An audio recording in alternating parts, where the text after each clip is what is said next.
Hello guys, good morning dyan at good evening dito. Eto, pag-usapan naman natin, siyempre, wag nating tantanan itong si Mike Diferensya. Alam nyo guys, sa panahon ni Fentaboy, kung merong mga yumaman at nagkamal-kamal dahil sa mga illegal, masasabi nating isa sa mga nagkamal ng napakaraming pera, no? At nagpayaman, walang iba kundi itong si Mike Diferensya.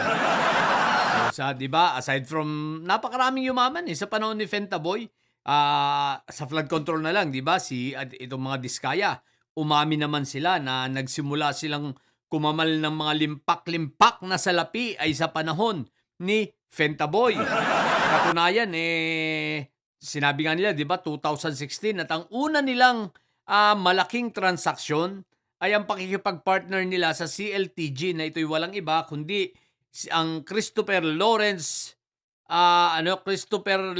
Tesorogo Construction. Di ba kaya yun sa tatay ni Bongo? So doon talaga sila nagsimulang kumamal. Ang unang project ba nila with CLTJ nasa 800 million. 800 million agad. What the heck? So nandyan din makikita natin sila Binibini Baklang Hari na dating anong tawag dito? Ex-human rights lawyer, so nagkamal ng pera. Si Saldico, dito na rin nagsimulang mamayagpag from 2016 onwards. Higit sa lahat, lalo na si Eric Yap, di ba? Na naging matalik pang kaibigan nitong si Pulong, si Iyutman. Kaya nga, di ba, sa loob lang ng 3 taon, nakabudget agad si Iyutman ng 51 billion? What the heck? Isipin mo yun, di ba? Grabe itong mga ito, no? Talaga nagkamal ito ng mga napakaraming mga pera sa panahon ni Fentaboy. Wag mo na, baka pakakalimutan rin natin, pati si Quick Melt. Nagkamal ng napakaraming project sa panahon ni Fentaboy. No? Through his friend na si Maynard Wood, di ba? Tsaka yung contractor na may-ari ng anong pangalan nun, yung sa Bicol, Centerways. What the heck? Pero eto pa. Baka makalimutan natin si Martires, dumami din ang pera, lumaki ang assets, lumaki ang kanyang salin sa panahon ni Fentaboy.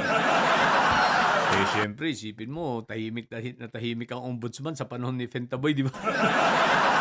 Pero guys, balik tayo rito kay Mike Diferensya. Natatandaan nyo guys kasi, itong si Mike Diferensya, di ba, ito ay may-ari ng ng mining na dyan sa Rizal. At ito ang salarin sa pagkakalbo ng mga kabundukan dyan sa Sierra Madre, particular dyan sa Rizal area, no? Ayan, si Mike Diferensya. Ngayon guys, nung panahon ni Aquino at panahon ni Lopez, yung namatay ni si Jenny Lopez ba yun, yung namatay na kapatid, may-ari ng ABS-CBN, di ba? Guys, pinatigil ang kanyang mining. Pinatigil dahil nga salot at siyang naging dahilan ng mga pagbaha. Gina. Gina Lopez. Yun, bigla ako naalala.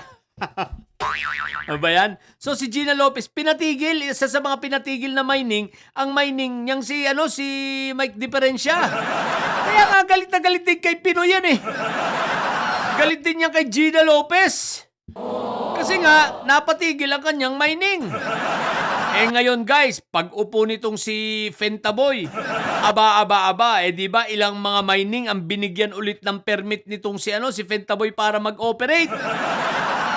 At isa na nga dyan, ang kauna-unahang binigyan ng operational permit uli, walang iba kundi yang si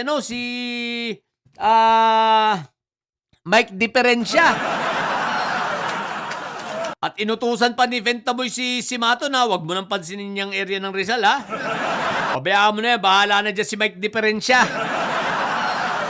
Kaya yan si Mike Diferensya, himod sa puwit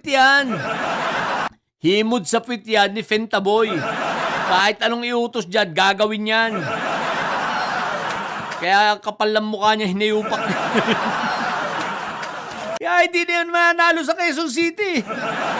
Hindi nga naka 1/4 sa yung boto niya, hindi naka 1/4 sa kay ano eh, kay Joy Belmonte, di ba? Eh paanong mananalo 'yan eh, Diyos ko po, Rudy. Eh isa 'yan sa salary ng mga pagbaha diyan. Kaya wag niyong kalilimutan ha. Si Mike Diferencia, pag tatakbo ulit ito, mga taga Quezon City, alam na this. Anyway, parang gusto niyang tumakbo sa Senado sa 2028. Ang bulong ng ating puting kabayo, gustong magpa-line up Ang titibay nga ng mukha ng line up ng ano eh, ng PDP, no? Andiyan si Topak Sio, magsisenador. Tapos yung mga yung sinong pangalan ito, yung fake news na abogado na pati Supreme Court, fake news. Silang Bino. Walang kadala-dala. Si Vic Rodriguez. Diyos ko po, Rudy. Malamang-lamang, tatakbo liya sila ipi.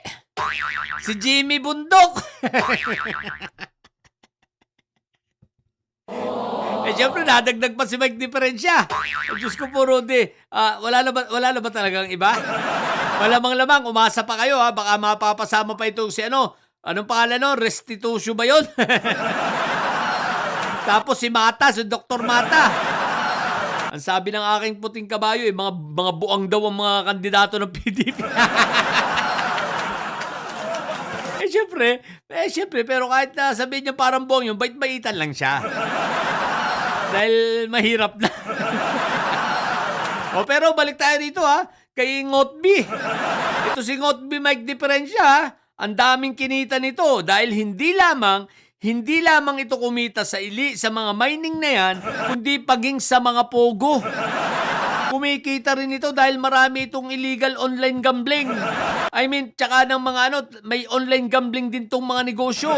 At ito ay connected din sa pogo. Diyos ko po, Rudy. Tapos tatakbong senador, tapos ngayon nagbabait-baitan, naglilinis-linisan. Nagsampa pa ng impeachment kay PBBM. Sablay naman. Akala niya mabubula ang mga tao. What the heck? Mga bobo na lang ang nabubulan nyo, huy. Ano ba nabubulan nyo lang? Di mga didilis na. So, yun lang. Kaya